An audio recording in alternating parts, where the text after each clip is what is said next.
Voilà, et tout de suite, j'ai l'immense plaisir d'avoir deux invités en studio et non des moindres pour un sujet qui s'intitule The Kitchen. Alors, The Kitchen en anglais, quand même, on sait tous ce que c'est la cuisine, mais en fait, quand on lit le dossier, c'est pas forcément The Kitchen non plus. Donc, on veut en savoir plus, et pour cela, j'ai le plaisir d'accueillir Jean-François Bensaël, coprésident de J'aime Judaïsme en mouvement qu'on ne présente plus sur notre antenne, et Tamia Menez, qui est en charge de la rencontre. Bonjour à tous les deux. Bonjour Lise. Alors, un mystère éclairci, The Kitchen, pourquoi ? Qui prend la parole ? Jean-François. Alors, pourquoi est-ce qu'on fait venir The Kitchen ? C'est-à-dire, pourquoi on fait venir ces rabbins américains ? Oui, non, mais on ne le sait pas encore. Donc, The Kitchen, c'est un projet. C'est un projet à San Francisco. Oui. Mais pourquoi il nous a plu ? Pourquoi il nous a tant marqué ? C'est parce qu'en fait, les problèmes auxquels le monde juif français, quel qu'il soit, est confronté, ce sont des problèmes auxquels les Américains ont été confrontés il y a 15 ans. Exemple, quel problème ? Désaffection des synagogues. Je rappelle, au moins les deux tiers des Français juifs ou des Juifs en France ne poussent jamais la porte d'une synagogue. Modernité. Ils ne se reconnaissent pas nécessairement dans le judaïsme officiel, dans les pratiques officielles du judaïsme. Quelle qu'elle soit la synagogue, quelle soit l'obédience. Je parle au sens large. D'accord, on est d'accord. Troisièmement, ce qu'ils appellent aux États-Unis le non-denominational, c'est-à-dire les courants, ça ne leur parle pas aux Juifs américains. Ils veulent juste être juifs, ils veulent savoir ce que ça veut dire. Ça leur parle plus. Bon. Et donc, cette désaffection, ce repli sur soi, et parfois avec le risque de l'absence de transmission, c'est-à-dire la fin du judaïsme pour un certain nombre de familles, eh bien, ils ont été confrontés à ce problème-là il y a une quinzaine d'années, et ils l'ont relevé à leur manière. Et quand nous avons eu, grâce à Tamia, la chance de pouvoir faire en 2021 un certain nombre de Zooms avec ces rabbins américains, et d'autres aussi, parce qu'ils ne sont pas seuls, mais en tout cas, avec qui on a beaucoup échangé, on s'est dit... Quel souffle, quel supplément d'âme. Et on s'est dit, il y a quelque chose à comprendre de ce qu'ils ont fait, parce que... Alors, c'est deux rabbins américains qui sont à Paris, c'est ça ? Absolument. Voilà, alors Tamia, racontez-nous. Alors, ce sont deux rabbins américains qui sont à Paris, l'un d'entre eux, Rabbi Noah, qui a fondé The Kitchen, et son mari, qui est également rabbin, qui lui est engagé dans une des plus grandes organisations sociales de San Francisco. Alors, The Kitchen, qu'est-ce que c'est ? Ce nom évidemment étonnant, c'est déjà le parti pris de pas être une cathédrale, c'est-à-dire de pas. Mais pourquoi ça s'appelle The Kitchen ? C'est parce que en fait, d'abord, il disait deux choses. C'est informel, c'est-à-dire que la cuisine, c'est cet espace informel, convivial, et de partage, où on est soi-même. C'est aussi là que se finissent les meilleures fêtes. Oui. Donc il y a ce côté chaleureux, et c'est vrai que c'est ça qui frappe quand on arrive dans les lieux où ils prient, parce qu'ils n'ont pas de lieu, ils n'ont pas d'immeuble, volontairement. C'est que c'est extrêmement chaleureux. Et moi, ce qui m'a marqué, c'est la ferveur. Ils vont chez des particuliers, non, ils organisent des offices, ça se passe comment ? Alors, ils organisent des offices dans des lieux qui sont pas des lieux fixes, donc c'est dans une école, dans des maisons. Enfin, mais c'est quand même en général ils sont très nombreux, mais c'est vrai qu'ils sont moins attachés au bâtiment et plus attachés aux enseignants. C'est ça un de leurs slogans. Ah oui, c'est très fort. Et c'est de se dire, plutôt que d'investir dans des murs, on va investir dans un projet et dans une vitalité. Et c'est vrai que ce qui frappe quand on passe le pas de ces lieux, c'est qu'ils arrivent à créer une atmosphère joyeuse, de grande ouverture et aussi d'une grande ferveur et d'un renouveau spirituel qu'on connaît peu ici et qui est donc très porteur. Je peux poser une question indiscrète, vous en parlez tellement bien, vous l'avez vécu ? Absolument, j'ai vécu à San Francisco. Bien sûr. On sent le vécu, voilà. Oui. C'est comme ça que je les ai rencontrés, j'ai vécu à San Francisco quelques années, et j'ai eu la chance de voir à la fois comment ils arrivaient à créer c'est une expérience juive très joyeuse et profonde, pleine de sens, et aussi avoir un engagement dans la cité, un engagement social, au-delà des murs de la synagogue, je dirais vraiment dans un collectif pour la ville de San Francisco, remarquable et étonnant aussi par rapport à notre expérience juive ici en France. Alors j'imagine qu'ils fonctionnent du coup beaucoup par les réseaux, n'ayant pas de lieu fixe, les rendez-vous à la communauté, si j'ose dire, sont donnés par les réseaux. Alors, c'est vrai que c'est aussi San Francisco, donc c'est le cœur de la Silicon Valley. Mais et donc, oui. c'est évidemment une communauté qui est tout à fait en lien et alignée avec la manière de communiquer aujourd'hui. Donc, les réseaux, leur site internet, les mails, bien évidemment, tout à fait. Et qui est très attentive à cette notion question de comment est-ce qu'on peut créer une expérience qui a du sens et qui résonne plutôt que juste les Juifs qui rentrent s'adaptent au contexte. Comment est-ce qu'on fait en sorte que ce soit quelque chose qui porte les personnes qui y arrivent? Mais c'est Jean-François Wensel. quelque chose de très profond, sur lequel tous ceux qui sont impliqués dans la vie juive en France doivent méditer et travailler. Eux, ils adaptent leur obsession, c'est il faut être au service des gens. Et des gens qui poussent la porte, et on les encourage à pousser la porte, et pas au sens inverse, c'est-à-dire il faut qu'ils soient au service de l'institution. Hein, c'est un changement de modèle radical. Mais est-ce qu'on sait comment ils ont eu l'idée et pourquoi les faire venir en France? Vous pensez que chez nous, ça pourrait fonctionner? Alors, comment est-ce qu'ils ont eu l'idée? C'est simple. Ils étaient rabbins dans des synagogues installées et ils ont vu... Libéral, plutôt Plutôt libéral. Sortie ou moderniste, voilà.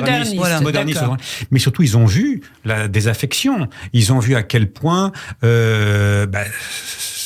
c'était finalement plus vraiment des lieux de vie juive, c'était plus vraiment des lieux de spiritualité juive. Hein. Ce qu'ils mettent en avant, c'est le judaïsme est aussi une spiritualité. Bien sûr. D'accord ? Bien sûr, mais en France, vous avez déjà entendu dire beaucoup ça en France?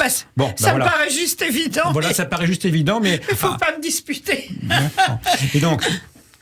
Mais c'est vrai que c'est le grand rabbin américain Abraham Eshel qui disait les synagogues, c'est lieux où vont mourir les prières. Oui. Et je pense que c'est vraiment ça leur constat initial. C'est-à-dire que on peut aujourd'hui recréer une vie spirituelle et partir de l'utilisateur, c'est-à-dire du user, c'est-à-dire du juif et de la personne, de ce qui va vivre en arrivant. C'est ça qui est essentiel dans leur démarche.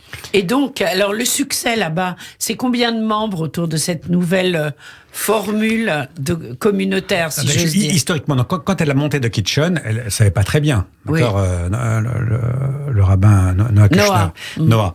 Et premier office, elle aurait été contente s'il y avait eu 30 personnes, 150 personnes. Ah oui. D'accord. Donc besoin. Ah ben oui. Et là aujourd'hui, ils sont régulièrement plus de 300 personnes aux offices de Shabbat. Ils viennent de célébrer Purim. Elle nous a raconté ça dans une discothèque qui s'appelle The Temple. D'accord. Ah oui, ça s'invente. Donc The Kitchen a célébré Purim The Temple. D'accord. Oui. Il y avait 350 personnes. Et donc c'est un succès permanent. Pourquoi ? Parce que elle répond aux questions des gens en rappelant comment le judaïsme peut transformer nos vies. Pour chacun d'entre nous. Bien sûr. Ce qu'elle dit aussi très souvent, c'est « It's not just about being Jewish, it's about doing Jewish ». Et en fait, de cette manière-là, elle décale le sujet. Ce qui veut dire c'est pas juste la question de qui est juif, qui n'est pas juif, la question en permanence de cette délimitation identitaire, mais est-ce qu'on peut plutôt se poser la question de faire juif? Qu'est-ce que ça veut dire dans nos vies, au quotidien, à différentes échelles, que d'intégrer le judaïsme en dehors des murs de la synagogue? C'est pas quelque chose qui se passe là-bas, c'est ici et tous les jours. Et donc c'est cette problématique et c'est ce glissement-là qui nous a paru vraiment riche par rapport à la France. Et c'est pour ça qu'ils sont là aujourd'hui. C'est pour créer une forme d'inspiration, de débat, évidemment on est très différents, on a un autre contexte, une autre histoire, mais c'est vrai que cette richesse, cette vitalité et ce décalage du regard qu'ils nous proposent, je pense que c'est très riche et que ça nous invite à nous réinterroger, et aussi c'est plein d'espoir, je pense. Bien sûr. Alors, c'est pour cela que vous les avez fait venir en France, peut-être pour qu'ils donnent un élan.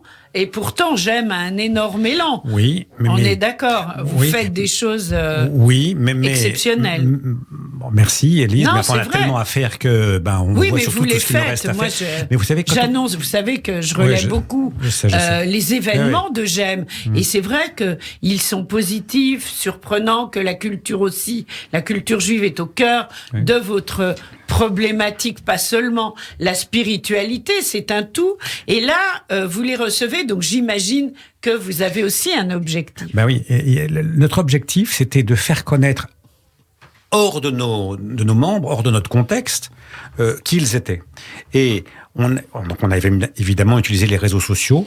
Ce qu'on a découvert, c'est que beaucoup de ceux qui n'avaient jamais poussé la porte de J'aime, qu'on ne connaissait pas, ont dit « moi je veux en être ».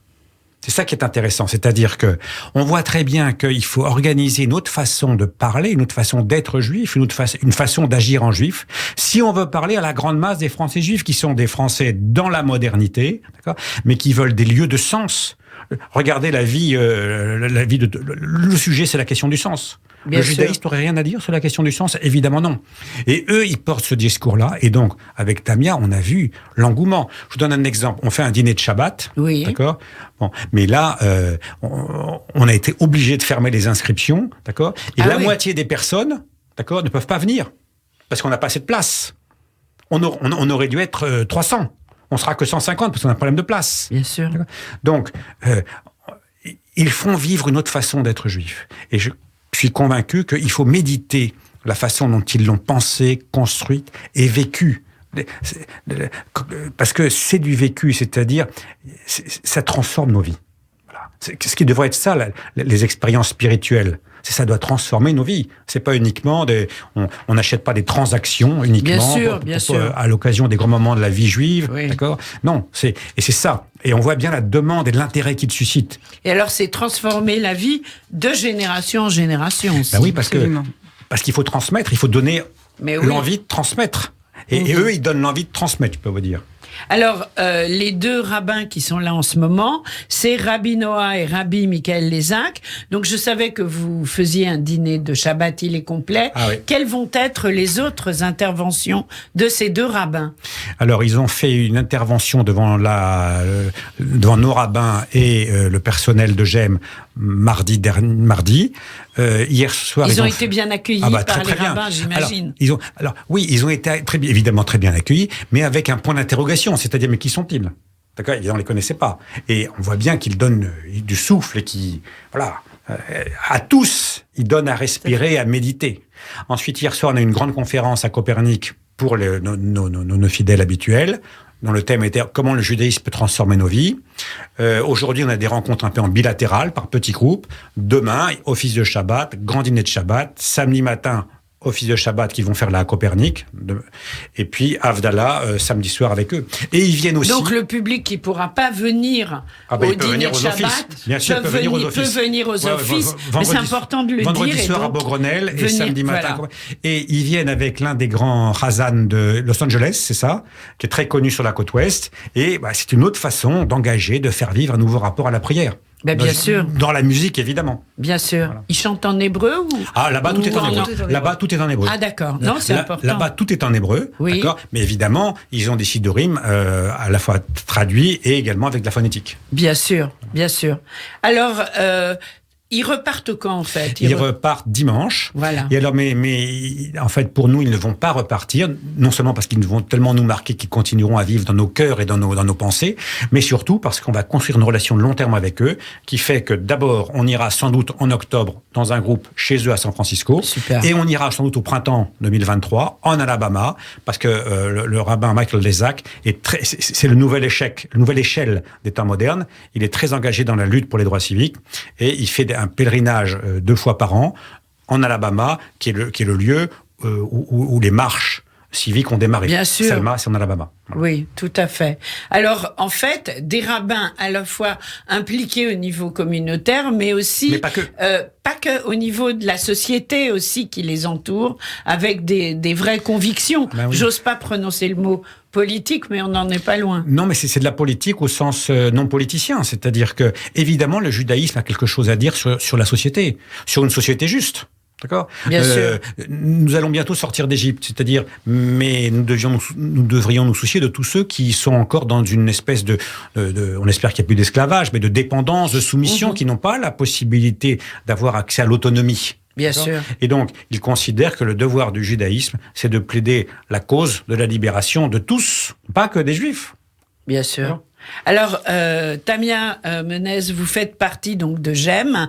Est-ce que c'est parce que cette rencontre, quand vous habitiez là-bas, vous a peut-être changé votre vie, que vous avez fait le go-between, comme on dit, afin de pouvoir les faire venir à la rencontre de GEM et des Juifs qui le souhaitent à Paris? Oui, absolument. Je pense que c'est vrai que ça m'a beaucoup interrogée. C'était aussi un grand moment d'ouverture et de découverte. Et ce que je vois de cette semaine qui se déroule aujourd'hui, c'est qu'il nous amène à la fois une forme de créativité. C'est-à-dire une grande liberté, une grande force d'imagination. Et puis, ils ont quelque chose d'essentiel auquel on est peu habitué, je pense, aujourd'hui de manière générale, qui est la question de l'expérimentation. Ils prônent beaucoup le fait de dire essayons, faisons. Et si ça marche pas, c'est pas grave, on fera autre chose. Mais de toujours nous mettre sur le chemin d'action et plutôt que le débat d'idées qui tout de suite nous empêche d'avancer. On se dit c'est pas possible. Non. Et c'est une chose qu'on fait pas en France. On le fait moins, c'est-à-dire que c'est aussi culturel. Mais c'est vrai que cette démarche qui est de dire on peut expérimenter, on peut essayer, et puis on verra ce que ça donne, et de passer vraiment par ce chemin-là, c'est quelque chose d'assez nouveau, novateur, et aussi dans le monde juif. Bien sûr. Donc ça nous apporte, je pense, beaucoup de grains à moudre pour les mois, les années à venir. Et puis ce que disait Jean-François, c'est-à-dire cette vision de le judaïsme a quelque chose à dire sur des sujets universels. Et donc la parole juive peut être entendue, partagée et portée. Le rabbin Michael Lizak intervient beaucoup dans les prisons et notamment pendant des années auprès des prisonniers dans les couloirs de la mort, sur la question de l'enfermement, la question de qu'est-ce que c'est Mitzraïm aujourd'hui, qu'est-ce que c'était par rapport, et puis les Mitzraïm d'aujourd'hui et les Mitzraïm d'hier, et comment est-ce qu'on peut se libérer, s'émanciper, mais aussi la question de la consolation, du deuil, qu'est-ce que c'est que mourir en prison. Et donc il accompagne des juifs et des non-juifs en apportant du sens. Bien et donc sûr. De la possibilité de se raccrocher à la vie et de poursuivre son chemin. Alors, ce côté, une dernière... Allez-y, je vous en prie. En France, on a oublié la deuxième partie, l'apostrophe de Hillel. Oui. Si je ne suis que pour moi, que suis-je ? On a oublié ça. Oui. Non, je crois pas que j'aime les oublier, mais bon. Non, mais avec tout ce que vous faites, j'ai pas l'impression. Oui, mais ça peut aller encore plus loin. Il faut faire beaucoup plus. Faire beaucoup plus. Et vous amorcez donc ce beaucoup plus. Juste une dernière question. Avec ce système de ne pas avoir de lieu systématique de synagogue, est-ce que c'est quelque chose qui pourrait aider en France pour certaines communautés juives de province ? Ah oui, je pense. J'ai pensé à ça. Absolument. Nous aussi, nous y avons pensé. Oui, j'en suis sûr. Non, mais c'est vrai. Non, mais nous y avons pensé récemment, mais beaucoup plus récemment. Oui, bien sûr. En fait, bien sûr, absolument. Oui. Donc voilà. Sûr. Donc c'est une rencontre qui apporte beaucoup. C'est le projet The Kitchen. Eh bien, je vous souhaite de finir tous dans la cuisine avec toute la convivialité que ça peut apporter. En tous les cas, bravo pour ces rencontres. Et donc, les rendez-vous que nous donnons à nos auditrices et à nos auditeurs, c'est les offices à Copernic. 18h30 demain Beaugrenelle. Et 10h30 samedi Copernic. Voilà. Et samedi soir. Havdalah, Copernic. Voilà. Donc, au moins, ce sera une façon aussi de venir à votre rencontre, à la rencontre de Jem et à la rencontre de The Kitchen. Merci beaucoup d'avoir été avec nous quand vous le souhaitez sur Radio J. Au revoir. Merci, au revoir.